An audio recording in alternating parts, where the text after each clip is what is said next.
جیم بسم اللہ الرحمن الرحیم الحمد للہ رب العالمین والعاقبۃ للمتقین ثم الصلاۃ والسلام علی اشرف الانبیاء والمرسلین سیدنا و مولانا ابی القاسم محمد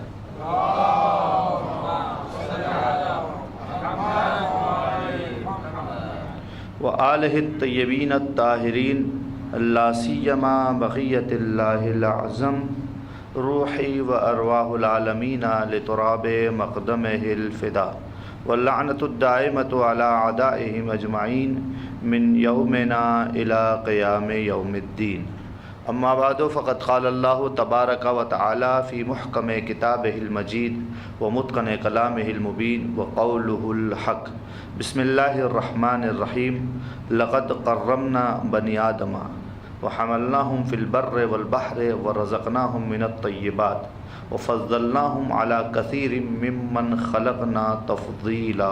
درود پڑھ دیجیے محمد وآل محمد کی شان۔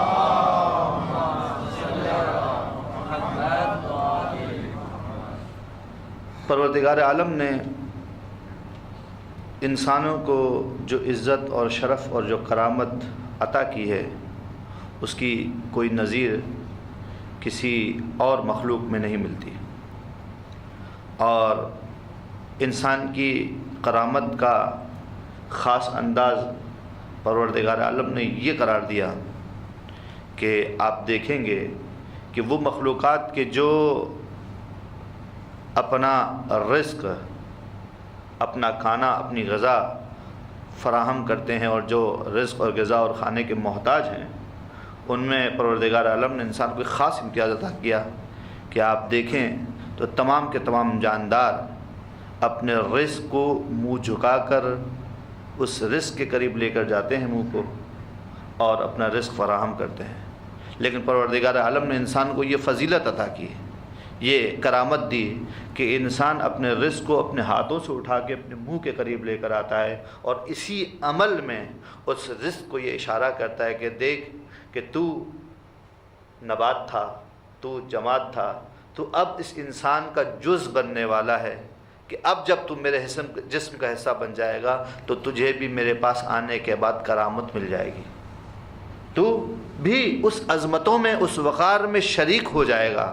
یہ نظریہ ارتقاء ہے جو یہ کہتا ہے کہ ہر چیز ارتقاء کی طرف جا رہی ہے، تو عالم مادہ میں جو چیز بھی انسان سے منسلک ہو جاتی ہے، انسان سے وابستہ ہو جاتی ہے، اس کے اوپر انسانی احکام لاگو ہوتے ہیں اور انسانی کرامت اور انسانی فضیلت اسے عطا کی جاتی ہے، کیونکہ پروردگار عالم نے ہر شے انسان ہی کے واسطے خلق کی ہے، انسان ہی کی خدمت میں معمور کیا ہے پروردگار عالم نے اپنی تمام کے تمام مخلوقات کو، اس لیے بھی کہ پروردگار کو اس انسان سے ایک خاص محبت اور ایک خاص لگاؤ ہے۔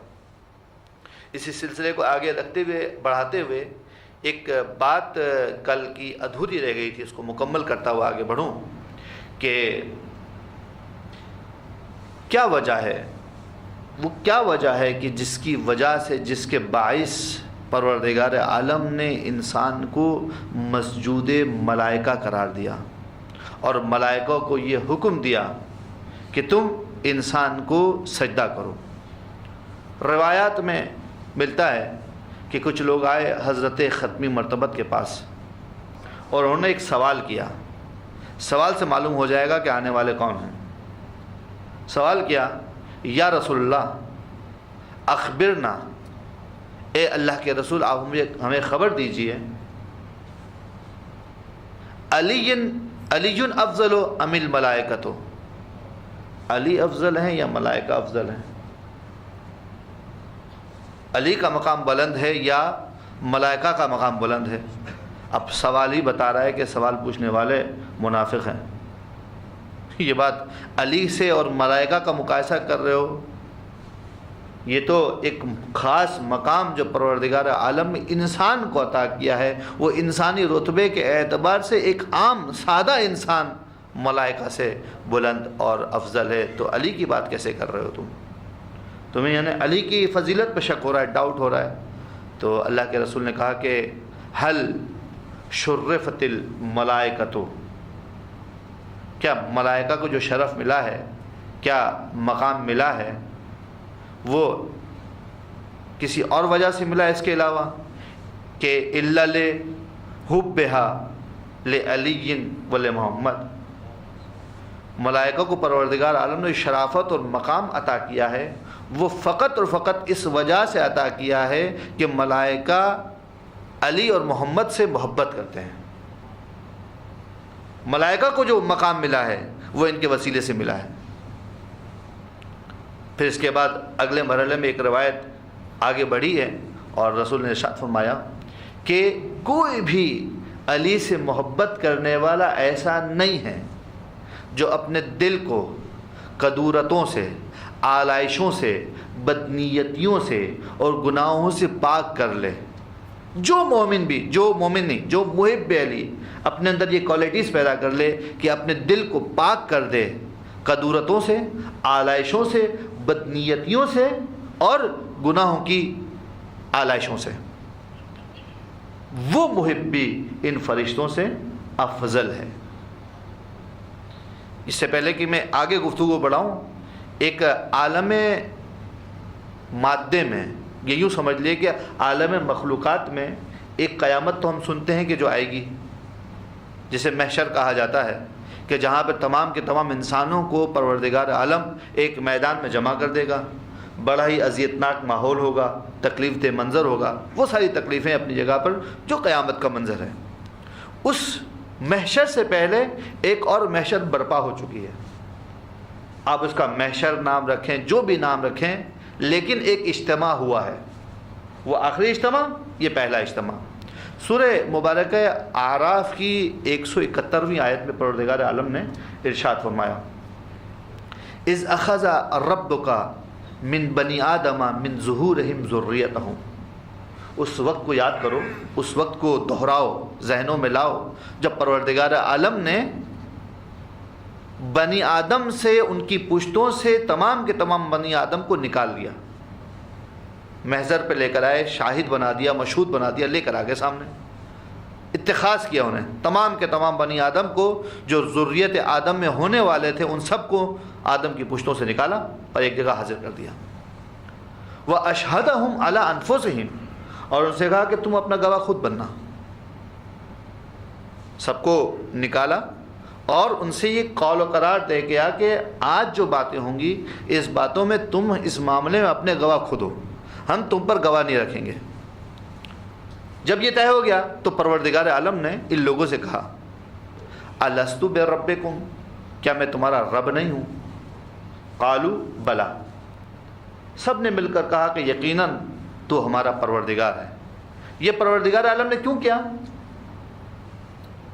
تاکہ لوگ یہ نہ کہہ دیں کہ ہمیں تو خبر ہی نہیں تھی،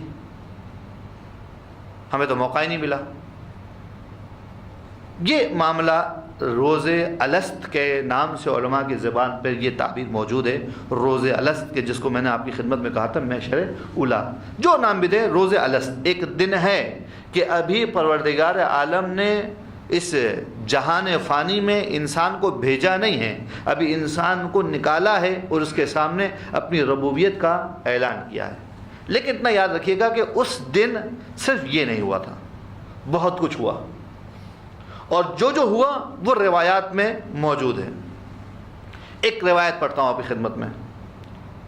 روایت کہتی ہے کہ ایک مرتبہ میرا 5واں امام، درود پڑھیے مل کر،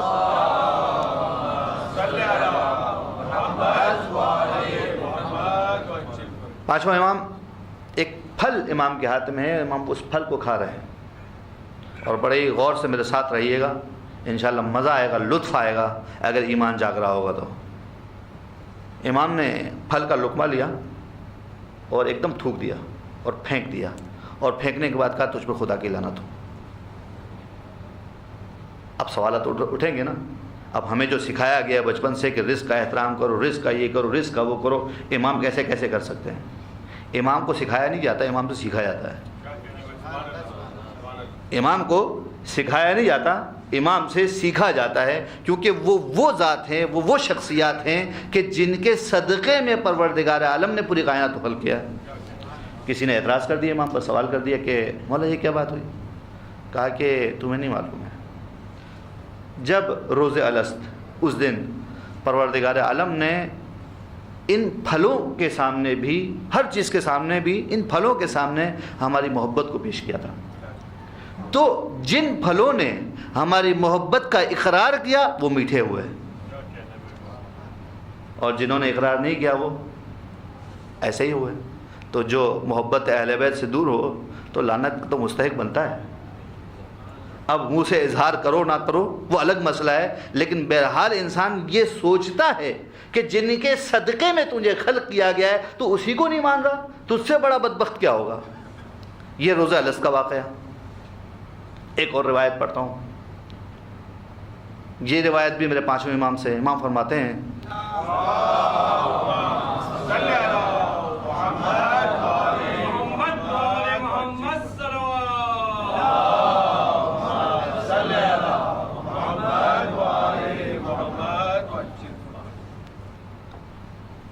ان اللہ ارز حب علی و فاطمۃ و ذریتہما، پروردگار عالم نے پیش کیا علی، سیدہ اور ان کی اولاد کی محبت کو۔ وَلَهُ الْحَمْدُ، اللہ کی حمد ہے کہ اللہ نے یہ کام کیا۔ امام نے بیچ میں ایک جملہ معترضہ، ایک جملہ آ گیا بیچ میں، لیکن اب کلام چل رہا ہے کہ اللہ کی حمد ہے کہ پروردگار عالم نے تمام بریت پر ان اللہ ارزا حب علی و فاطمۃ و ذریتہما، ان سب کی محبت کو پیش کیا علی البریہ، اپنی تمام مخلوقات پر۔ فمن بادر منہم بالاجابہ، جن لوگوں نے لپک کر کہا کہ ہمیں دے دو۔ بڑی احتیاط سے ترجمہ کیا ہے میں نے لفظ کا، لپک کر کہا کہ ہمیں دے دو، کیونکہ عربی زبان میں بادرت، مبادرت کہتے ہیں جلدی کرنے کو۔ جن لوگوں نے لپک کر کہا کہ ہمیں دے دو، کیونکہ دینے والا خدا ہے۔ تو سوچنے کی بات ہی کیا تھی، جب دے خدا رہا ہے، جب دے خالق رہا ہے، جس نے ابھی تک انسان کو کچھ عیب نہیں دیا تھا، کمال ہی کمال دیا تھا، سب کچھ دیا تھا، دینے والا پروردگار تھا۔ لوگوں نے حساب کتاب نہیں کیا، جن لوگوں نے فمن بادرا بالاجابت، جن لوگوں نے لپک کر کہا کہ یہ محبت ہمیں دے دو، جعل منہم الرسل، ان میں سے رسول بنائے گئے۔ رسولوں کو کس طریقے سے پروردگار عالم نے مقام رسالت پر فائز کیا ہے، یہ سب تو اس دنیا میں ہو رہا ہے، یہ ایک وہاں پر جو ہو چکا ہے اسی کی ایک انڈرسٹینڈنگ ہے، اسی کا ایک تسلسل ہے۔ ومن اجاب بعد ذلک، اور جنہوں نے ان لوگوں کے بعد جواب دیا، تھوڑی کیلکولیشنز کی، حساب کتاب کیا، لیں نہ لیں، پس و پش سے کام لیا، کیا چیز ہے یہ، کیا ہوتا ہے، جن لوگوں نے دوسرے مرحلے پر آ کے محبت کو انتخاب کیا اہل بیت کی، جعل منہم الشیعہ، پروردگار نے ان میں سے شیعہ قرار دیے۔ اب مجھے اجازت دیجیے کہنے کی کہ گریڈنگز کے اعتبار سے، مرتبے کے اعتبار سے وہ جو وجہ تخلیق کائنات ہے تو وہ تو اپنی جگہ پر، لیکن سب سے اوپر جو آتے ہیں وہ آتے ہیں رسول، انبیاء، اور ان کے بعد جو درجہ قرار دیا گیا ہے وہ شیعوں کا قرار دیا گیا ہے۔ پروردگار عالم نے ان کے بعد جو رتبہ دیا ہے شیعوں کو دیا ہے، تو یہ سمجھ میں آتا ہے کہ اس کائنات کے نظام میں جو کچھ بھی ہو رہا ہے، جس کو مقام اور منزلت اور مرتبہ مل رہا ہے، وہ انہی کے صدقے میں مل رہا ہے، انہی کے صدقے میں مل رہا ہے۔ میں اس سوال کو ابھی تک نہیں بھولا ہوں جو شروع میں نے کہا تھا کہ پروردگار عالم نے وہ کیا وجہ تھی کہ تمام کے تمام فرشتوں سے کہا کہ تم آدم کے سامنے سجدہ کر دو۔ وہ سوال اپنی جگہ پہ جاری ہے، تسلسل اس کا یہاں تک پہنچا کہ روز الست پروردگار عالم نے یہ کام کیا تھا۔ اب آگے بڑھتے ہیں۔ کسی نے آ کے سوال کیا حضرت ختمی مرتبت سے کہ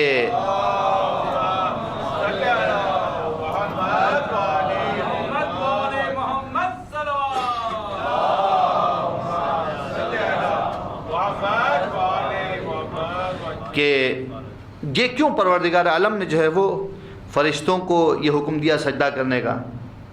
تو حضرت ختمی مرتبت نے ایک جواب دیا، لیکن اس جواب کی وضاحت کے لیے ایک مقدمہ جو آپ کی بار بار کی سنی ہوئی روایت ہے، لیکن اس روایت کو بیان کرنا پڑے گا جب تک نتیجہ سمجھ میں نہیں آئے گا، کیونکہ بعض اوقات بات کہیں کی کہیں چلی جاتی ہے۔ کہا کہ روایت کہتی ہے جو آپ نے بار بار سنی ہے کہ اول ما خلق اللہ نوری، پروردگار عالم نے جو چیز سب سے پہلے خلق کی وہ میرا نور تھا، کوئی بحث نہیں ہے اس میں۔ ایک اور روایت سنی اسی کے ساتھ جوڑی ہے کہ انا و علی من نور واحد، یہاں پہ ترجمے میں زیادتی ہو جاتی ہے، ترجمہ کرتے ہیں کہ میں اور علی ایک نور کے دو ٹکڑے ہیں۔ نور تقسیم کہاں ہوتا ہے؟ نور تقسیم نہیں ہوتا، نور کی جہات ہوتی ہیں۔ نور کو آپ کس اینگل سے کس مقام سے ملاحظہ کر رہے ہیں، نور کبھی تقسیم نہیں ہوتا۔ نور کے اندر جو ایک منبع نور ہے، مختلف جہات سے اس کو ملاحظہ تو کیا جا سکتا ہے، لیکن اگر نور کو آپ تقسیم کر دیں گے تو نور تقسیم نہیں ہوگا، نور کے منبع تقسیم ہو جائیں گے۔ نور پھر ایک رہے گا اس تقسیم ہونے کے بعد بھی۔ تو پھر اس روایت کا کیا معنی ہے؟ اچھا، اسی روایت کے ساتھ ساتھ دوسری روایت بھی جوڑتے جائیے کہ جو آپ نے بار بار سنی ہے، جو اسی سے لنک ہوتی ہے، جو ایک مشہور روایت جو زیادہ پڑھی جاتی ہے وہ یہی ہے کہ حسین منی و انا من حسین، حسین مجھ سے ہے میں حسین سے ہوں۔ علی منی و انا من علی، علی مجھ سے ہے میں علی سے ہوں۔ حسن منی و انا من حسن، حسن مجھ سے ہے میں حسن سے ہوں۔ فاطمہ تو منی و انا من فاطمہ، فاطمہ مجھ سے ہے اور میں فاطمہ سے ہوں۔ یہ ساری روایات موجود ہے اپنی جگہ پر، ان سب کا معنی بھی درکار ہے ہمیں۔ تو معنی کیا ہے کہ انا و علی من نور واحد، اور حسین کے بارے میں کہا ہے میں اور حسین ایک چیز ہیں، ایک جگہ سے، ایک جانب سے، ایک جہت سے۔ اس کو سمجھانے کے لیے ایک تمثیل، صرف سمجھ میں آ جائے گی بات اور ہم اس مطلب تک پہنچ جائیں گے کہ روایات کیا بیان کرنا چاہ رہی ہیں۔ دیکھیے عزیزو، کسی نور کو کسی فانوس میں بند کر دیجئے، ایک چراغ، ایک لیمپ، ایک بلب کسی فانوس میں رکھ دیجئے، اور اس فانوس کے 14 طرف 14 الگ الگ رنگ کے شیشے لگا دیجئے، سبز، نیلا، ہرا، پیلا، سفید، سرخ لگا دیجئے۔ اب وہ نور جو اندر سے چمک رہا ہے وہ کتنے نور ہیں؟ وہ نور تو ایک ہی ہے۔ آپ کی طرف کون سا آ رہا ہے، آپ کس جہت سے، آپ کس مکان پر ہے؟ یہ سارے کے سارے حقیقت میں جو 14 انعکاس جو الگ الگ ہمیں نظر آ رہے ہیں وہ ہمارے زمانے اور مکان کی وجہ سے، ورنہ وہ سارے کے سارے ایک جگہ سے نکل کے آ رہے ہیں، ایک جگہ سے پھوٹ کے آ رہے ہیں، ان میں کوئی تبدیلی نہیں ہے، وہ ایک ہی وحدت کے حقیقت میں سب کے سب عکاس ہیں، ایک ہی جگہ سے مرتشع ہو رہے ہیں، ایک ہی جگہ سے منعکس ہو رہے ہیں، ان میں وحدت پائی جاتی ہے۔ فرق تو میری اور آپ کی نگاہ کا ہے، فرق تو اس شیشوں کا ہے جو راستے میں فلٹر آ گئے ہیں، ورنہ حقیقت میں جو وحدت ہے وہ وحدت اپنی جگہ پر قائم ہے۔ اب اتنی بات سمجھ میں آ گئی تو جرأت سے یہ کہنا پڑے گا ہمیں کہ جو جملہ کہا جا رہا ہے کہ انا و علی من نور واحد، یہ حقیقت میں ایک جملہ نہیں ہے، یہ حقیقت میں سب کے بارے میں، تمام اہل بیت کے بارے میں یہی بات ہے، کیونکہ یہ ایک ہی نور کے انعکاس ہیں، ان سب کا احترام، ان سب کا مقام، ان سب کی منزلت ایک ہی ہے۔ پروردگار عالم نے ان سب کو ایک جگہ پر جمع کر دیا، ایک جگہ پر پرو دیا، اور قرآن مجید میں ارشاد فرمایا کہ انما یرید اللہ لیذھب عنکم الرجس اہل البیت۔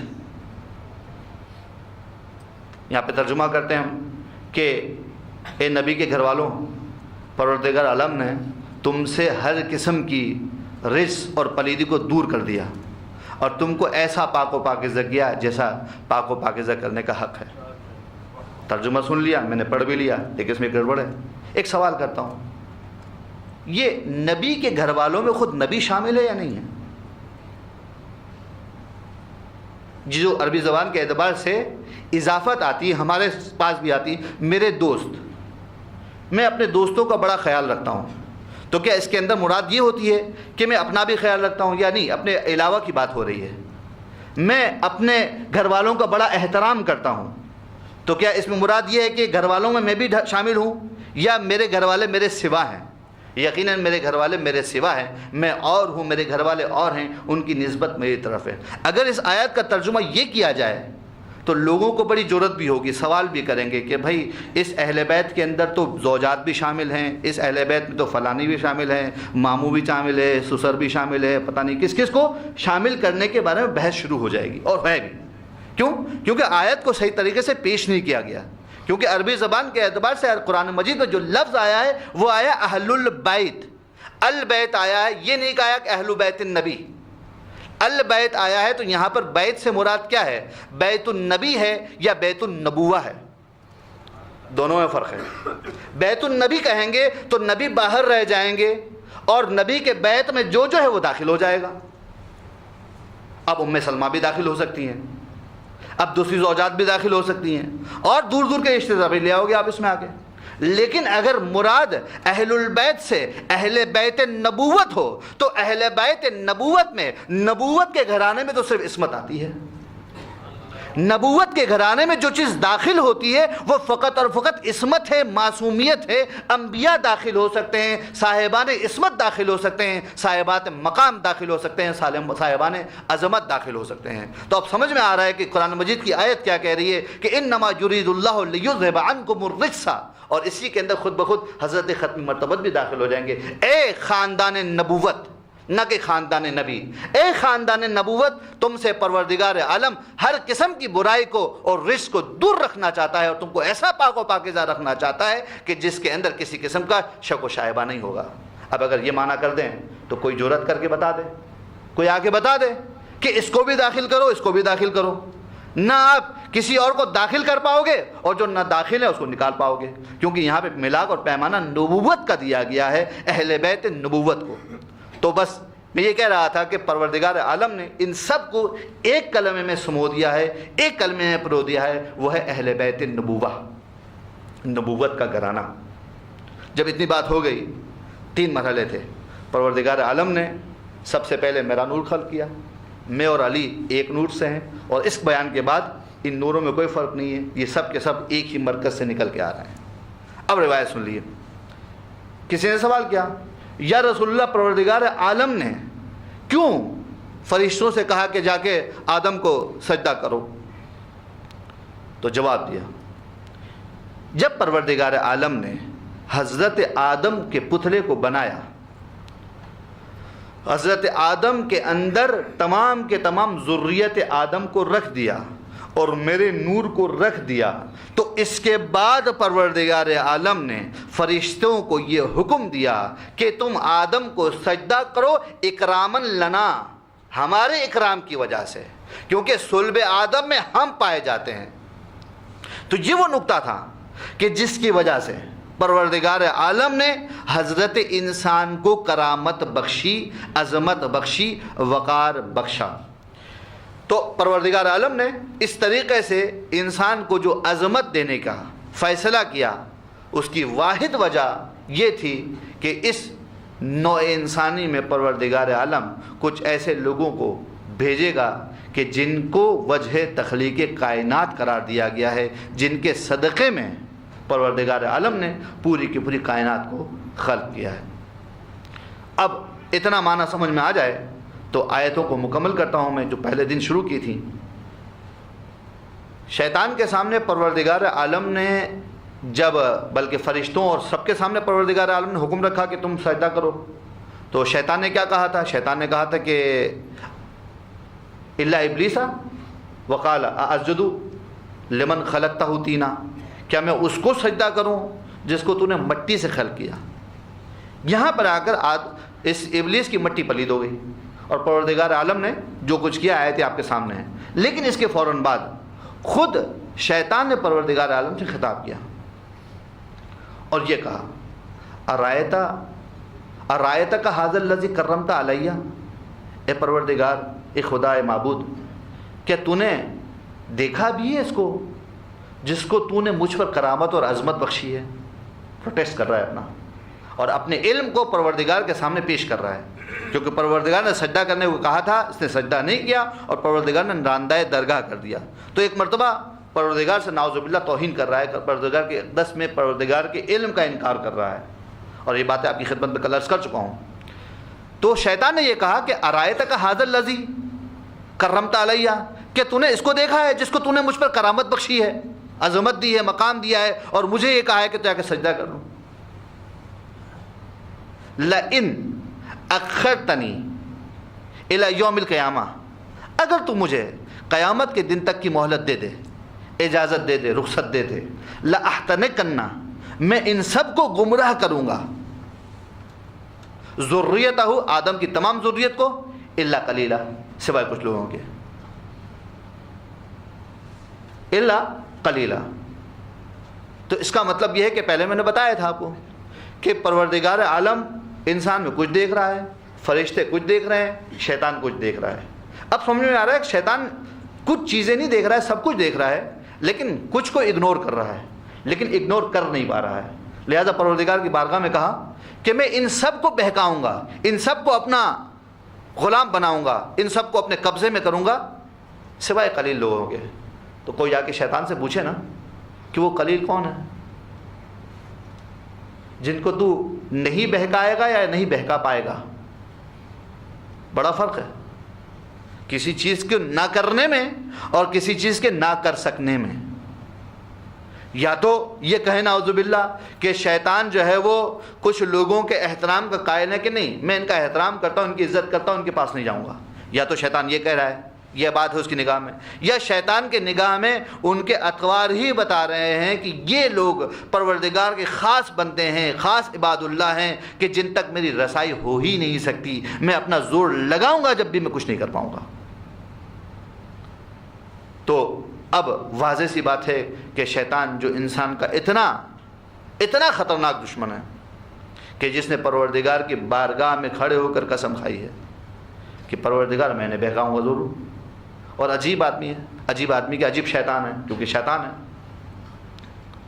دیکھیے کسی مرکز پہ، کسی نقطے پہ اگر ہم نے جانا ہے اور پہنچنا ہے، وہاں جانا چاہتے ہیں، تو ہم جس جگہ پر ہیں اور جس جگہ جانا چاہتے ہیں اس مقام سے لے کر اس سامنے والے منزل تک کے 360 درجے ہیں۔ ان 360 درجوں میں سے ایک درجہ ایسا ہے کہ جو ہمیں اس منزل اس مقام تک لے کے جائے گا، اور 359 درجے ایسے ہیں کہ جہاں پر ہم نے ایک درجہ تبدیل کیا منزل سے دور ہو جائیں گے، بہک جائیں گے۔ کیونکہ جس جگہ پہ ہم نے پہنچنا ہے اور جس جگہ پر ہم موجود ہیں، یہاں سے وہاں تک کے جو درجوں کا حساب کتاب کیا جائے تو 360 درجے نظر آتے ہیں۔ ان درجوں میں سے ایک ہی درجہ صراط مستقیم کہلائے گا کہ سیدھا راستہ وہ اس منزل پر لے جائے گا۔ اس کے علاوہ کسی درجے کو انتخاب کر لیں، کسی درجے کو انتخاب کر لیں، آپ منزل پر نہیں پہنچیں گے۔ اور عجیب بات تو یہ ہے کہ اگر زمان اور مکان طولانی ہو گیا نا تو گمراہی بھی بڑھے گی۔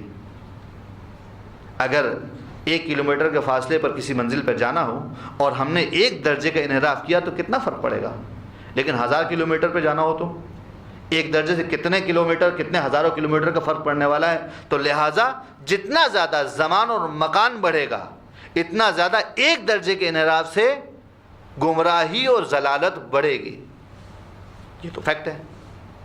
لیکن اس شیطان نے پروردگار کی بارگاہ میں کھڑے ہو کر یہ کہا کہ لَأَقْعُدَنَّ إِلَىٰ صِرَاطِكَ الْمُسْتَقِيمِ، میں تیرے صراط مستقیم پر کھڑا ہو جاؤں گا۔ مجھے 359 درجوں سے کیا کرنا ہے، میرا کیا کام ہے؟ میں انسان کو کسی جگہ بھیجنا نہیں چاہتا ہوں، بس میں یہ چاہتا ہوں کہ انسان کس جگہ نہ جائے۔ لہٰذا اس شیطان نے آ کر تمام کے تمام درجوں کو چھوڑا ہے، تمام کے تمام اس پوائنٹس کو چھوڑ دیا ہے، فقط اور فقط ایک جگہ پہ کھڑا ہوا، وہ ہے صراط مستقیم۔ لہٰذا اگر صراط مستقیم پر ہمیں گمان ہے، ہمیں یقین ہے، ہمارا اعتقاد ہے، ہماری فہم ہے کہ ہم صراط مستقیم پر ہیں، تو وہاں پر ہی شیطان کی یلغار ہے، وہاں پر ہی شیطان کا حملہ ہے۔ شیطان اسی جگہ کام کر رہا ہے، شیطان کو کسی اور فیز پر کام کرنے کی ضرورت نہیں ہے۔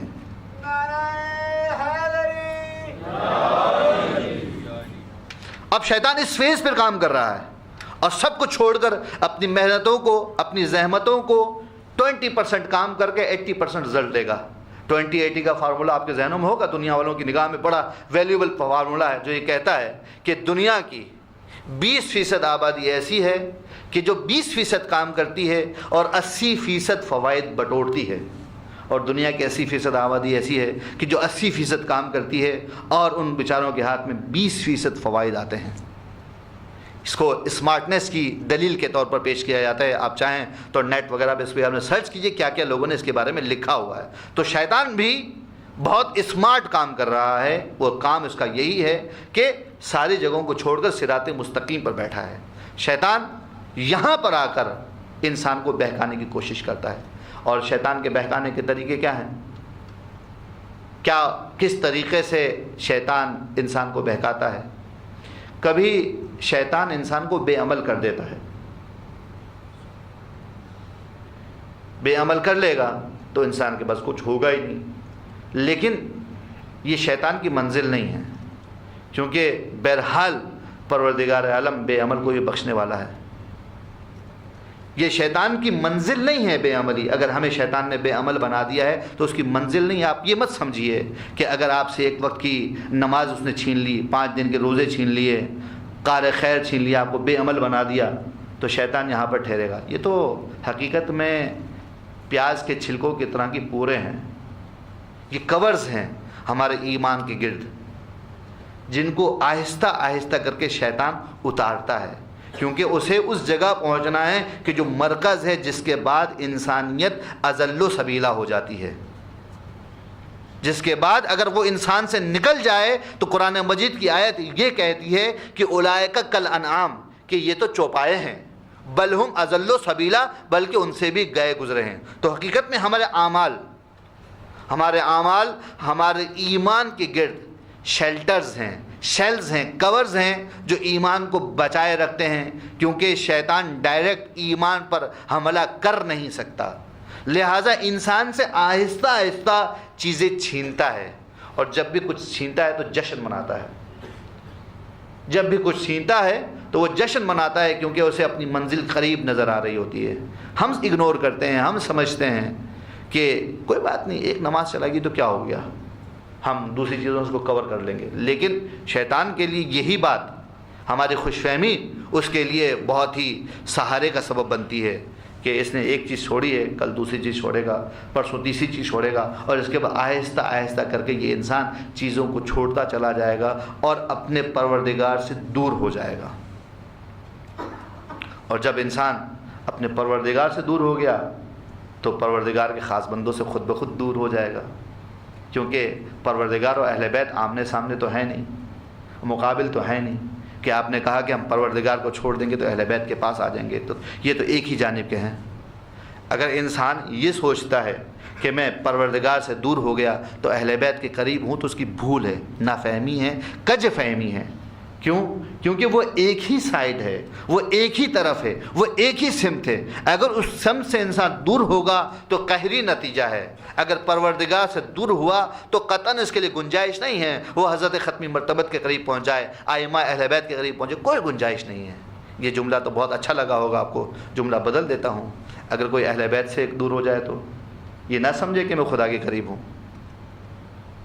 جس طریقے سے خدا سے دور ہونے والا یہ نہ سمجھے کہ میں اہل بیت سے دور ہوں، اسی طریقے سے اگر کوئی اہل بیت میں سے کسی ایک سے دور ہو جائے، ثابت کر چکا ہوں کہ ان کے اندر وحدت پائی جاتی ہے، یہ ایک مرکز سے ہیں، کسی ایک کو چھوڑ دے، کوئی 6 پہ آ کے رک جائے، کوئی 7 پہ آ کے رک جائے، کوئی 4 پہ آ کے رک جائے، کوئی کسی اور جگہ جا کے رک جائے، کسی ایک سے بھی ناطا توڑے گا اور دور ہو جائے گا، تو اس کا معنی یہ ہے کہ وہ سب سے دور ہو رہا ہے، ایک سے دور نہیں ہو رہا۔ کیونکہ اہل بیت کے ایمان کے بارے میں ایک عمدہ تشبیہ آپ لوگوں کی خدمت میں عرض کر دوں، اور آپ کے ذہنوں میں انشاءاللہ میری بات رہے گی، صرف سمجھانے کے لیے۔ جو بات کہنا چاہ رہا ہوں اس کا کوئی تعلق نہیں ہے، لیکن سمجھ میں بہت عمدہ طریقے سے آئے گی۔ سوال یہ ہوتا ہے کہ اہل بیت کی محبت روزانہ کی نمازوں کی طرح سے ہے یا رمضان کے روزوں کی طرح سے ہے؟ کیا مطلب؟ دیکھیے، رمضان میں پروردگار عالم نے 30 روزے فرض کیے ہیں۔ اگر کوئی آدمی ان 30 روزوں میں سے 5 روزے رکھ لے تو 5 کا ثواب تو ملے گا نا، 5 تو مقبول ہوئے، 25 چھوڑ دیے، 25 کا گناہ ہے۔ اچھا، کوئی انسان اگر عشاء کی نماز میں سے جو ہے وہ 1 رکعت چھوڑ دیتا ہے اور کہتا ہے کہ میں آج 3 رکعت نماز پڑھ لوں گا، تو کیا عشاء کی نماز ہوئی؟ عدد تو یہاں پر بھی ہے، عدد تو وہاں پر بھی ہے، عدد تو ادھر بھی ہے، عدد تو ادھر بھی ہے۔ تو اہل بیت کا جو 14 معصومین کا جو عدد ہے، ان کی کیفیت اس کی طرح سے ہے یا اس کی طرح سے ہے؟ یقیناً ان کی کیفیت نماز ایک وقت کی 4 رکعت نماز کی مانند ہے، کہ اگر آپ نے 1 رکعت پڑھی اور 3 رکعت نہیں پڑھی تو کچھ قبول نہیں ہوا، آپ نے 3 پڑھی اور 1 نہیں پڑھی پھر بھی قبول نہیں ہوا۔ بالکل ایسا ہی ہے۔ تو اہل بیت کے بارے میں کچھ ایسا آتا ہے، پایا جاتا ہے کہ ٹھیک ہے، ہمیں اچھے لگتے ہیں وہ لوگ، کہ جو علی سے محبت کرتے ہیں، ہمیں اچھے لگتے ہیں وہ لوگ کہ جو علی کی اولاد میں سے 5 اماموں سے محبت کرتے ہیں، لیکن اتنا بھی نہیں کہ آدمی جو ہے وہ ان کے اوپر سب کچھ نچھاور کر دے۔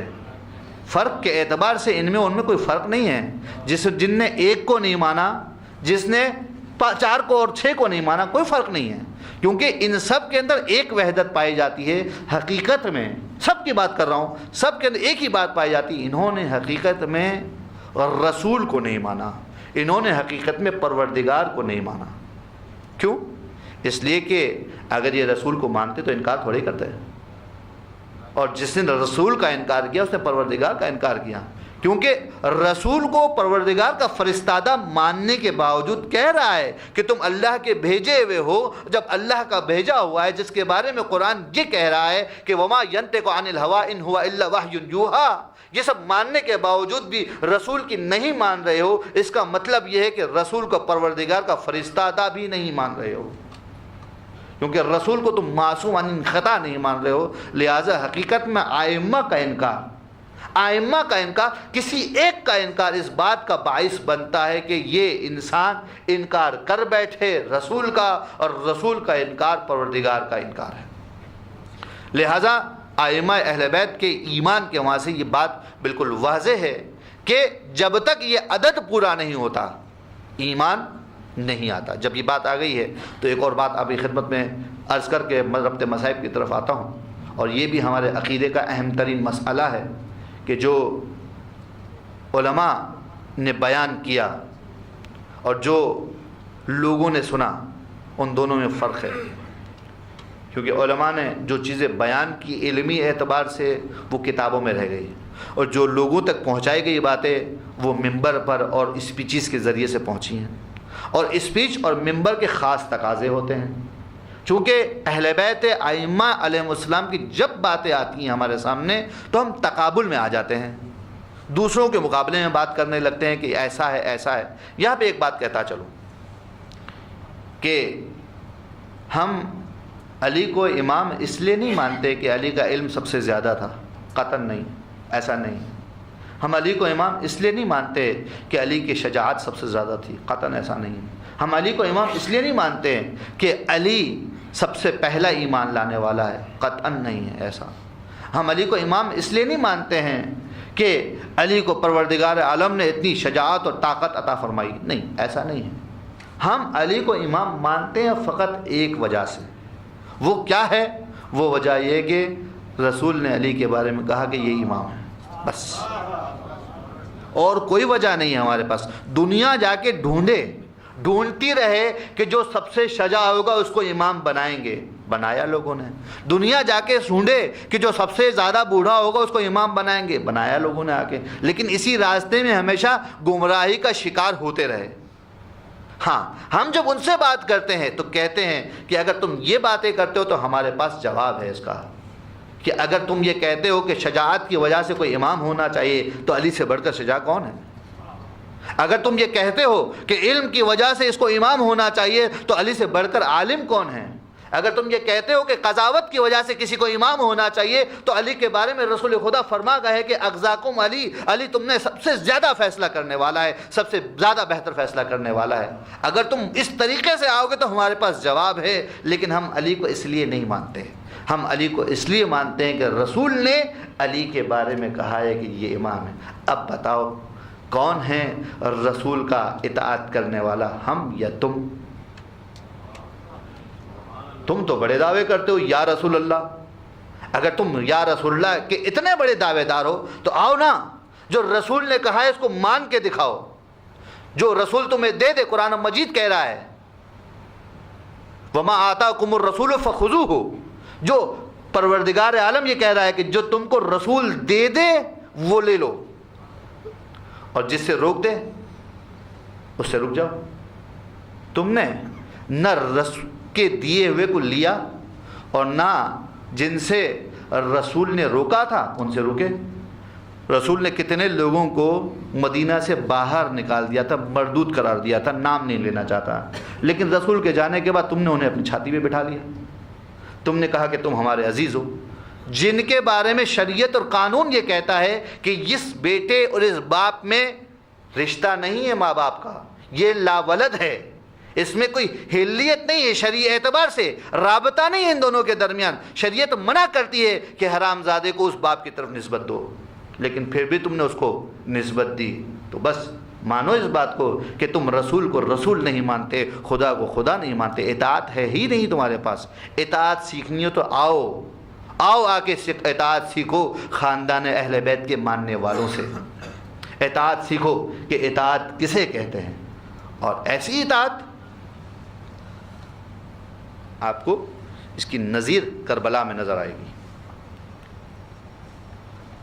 کربلا اپنی تمام عظمتوں، اپنی تمام اہمیات اور اپنی تمام پیشن گوئیوں کے باوجود عرض کربن و بلا تو ہے۔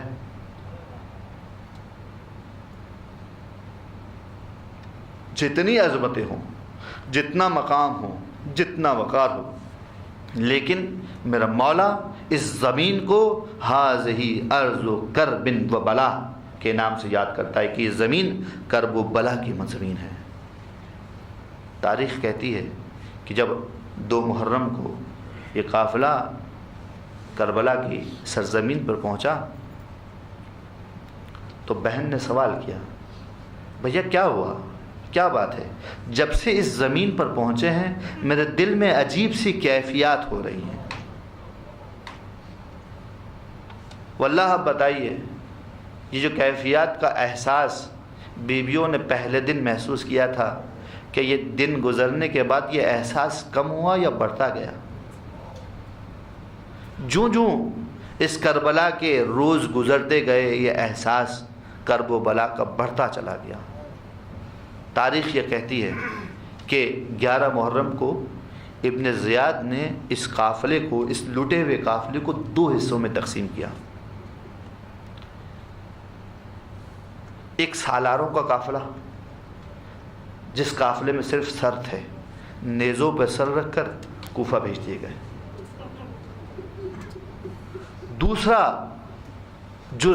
دوسرا حصہ اس کاروان کا وہ اسیروں کا قافلہ تھا۔ بے کجاوا اور بے پالانوں کے اونٹوں پر ان بیویوں کو نہ جانے کیسے کیسے سوار کیا گیا، اور انہیں بھی کربلا سے کوفہ کی طرف بھیجا گیا۔ اور کوفہ میں جب یہ کاروان پہنچا ہے تو اسیروں کے قافلے سے پہلے شہداء کے سر پہنچ چکے تھے۔ جب ابن زیاد کو یہ معلوم ہوا کہ سر کے پیچھے پیچھے اب کاروان کے اسیر بھی کوفہ میں داخل ہونے والے ہیں، اس نے حکم دیا کہ ان سروں کو دوبارہ لے کر جاؤ، ان سروں کو اسیروں کے ساتھ لے کر آؤ، اجرکم اللہ۔ یہ سر دوبارہ کوفہ کے دروازے تک لائے گئے، اور یہ اسیر بیویاں، یہ لاچار بیویاں، یہ سوگوار بیویاں، انہوں نے کافی مدت سے اپنے شہداء کے سر نہیں دیکھے تھے۔ اب خود بتائیے کہ جب بیویوں کے سامنے یہ دوبارہ سر لائے گئے ہیں تو اس موقع پر جب رباب نے علی اصغر کا سر دیکھا ہوگا تو کیا سوچا ہوگا؟ ارے لیلا کے دل پر کیا گزر گئی ہوگی جب اکبر کے سر کو دیکھا ہوگا؟ اور تو اور مجھے یہ بتاؤ عزیزو، سکینہ نے اپنے باپ کے سر کو بے سینے کے دیکھا ہوگا تو سکینہ کے دل پر کیا گزری ہوگی؟ بابا وہ سینہ کہاں ہے جس سینے پہ میں سویا کرتی تھی؟ اجرکم اللہ۔ یہ لوگ اسی طریقے سے اس قافلے کو لایا جانے لگا۔ دربار ابن زیاد آمادہ کر دیا گیا تھا۔ اس دربار میں تمام کوفے کے اوباشوں کو جمع کیا گیا تھا۔ جب دربار میں یہ قافلہ داخل ہونے لگا تو انداز یہ تھا کہ میرے مولا حسین کے سر کو ایک تشت میں رکھ کر، سونے کے تشت میں رکھ کر ابن زیاد کے سامنے رکھ دیا گیا۔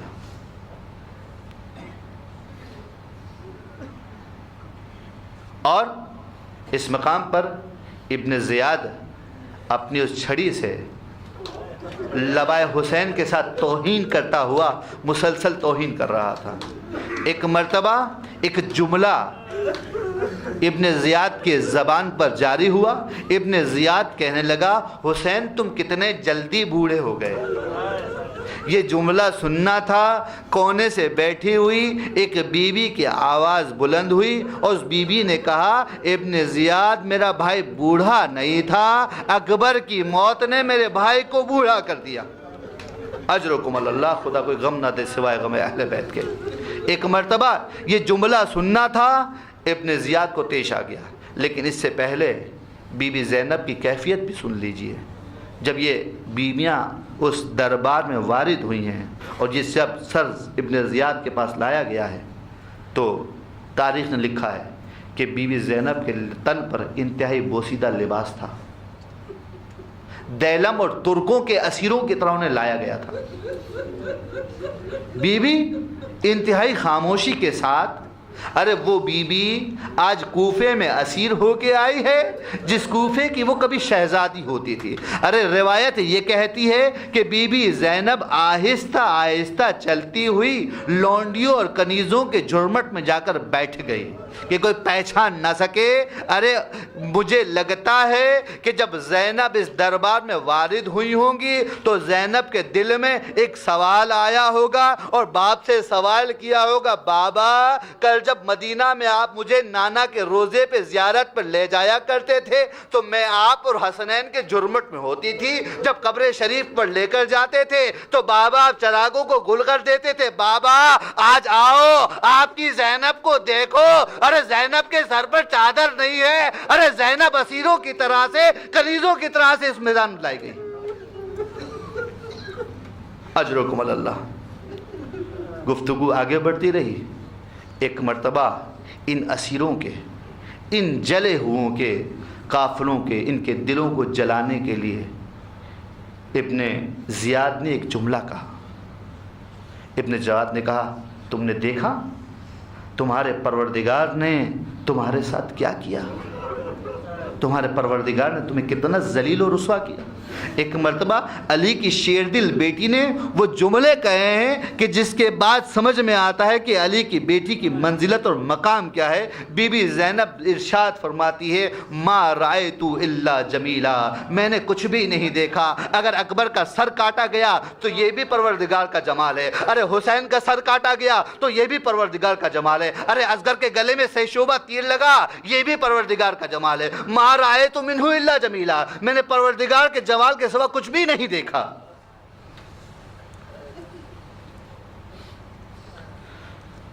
سیعلم الذین ظلموا ای منقلب ینقلبون. بائلات و جواسطہ محمد و آل محمد کا ہماری اس قلیل سی عبادت کو قبول فرما.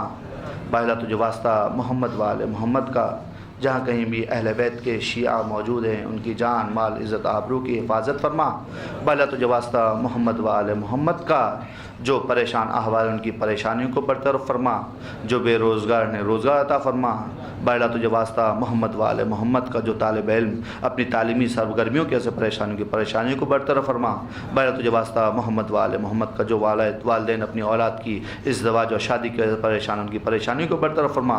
بائلات و جواسطہ محمد و آل محمد کا ہماری بے نور آنکھوں کو زمانے کے امام کے نور سے منور فرما. بائلات و جواسطہ محمد و آل محمد کا اپنی آخری حجت کے زور میں تعجیل عطا فرما. ہمیں ان کے اعوان و انصار میں شامل فرما. وتقبل منا انک السمیع الدعاء. آخر میں مریضوں کی شفایت کے لیے مل کر 3 مرتبہ درود پڑھ دیجیے.